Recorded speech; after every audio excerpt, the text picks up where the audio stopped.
নামাজ না পড়ায় সবচেয়ে বেশি জাহান্নামে নেয় না, রোজা না রাখায় সবচেয়ে বেশি জাহান্নামে নেয় না, ওয়াজ মাহফিলে না আসায় সবচেয়ে বেশি জাহান্নামে নেয় না, দান সাদেকা না করায় সবচেয়ে বেশি জাহান্নামে নেয় না, কোরআন তেলাওয়াত না করায় সবচেয়ে বেশি জাহান্নামে নেয় না।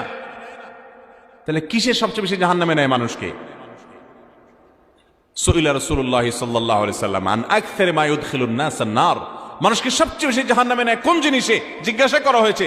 নবীজি বলেছেন দুই জিনিসে, আল ফামু ওয়াল ফারাজ, মানুষের জিহ্বা, মুখ এবং লজ্জাস্থান, এই দুইটা অঙ্গ মানুষকে সবচেয়ে বেশি জাহান্নামে নিয়ে যাবে। সবচেয়ে বেশি জাহান্নামে নিবে এই দুইটা অঙ্গ।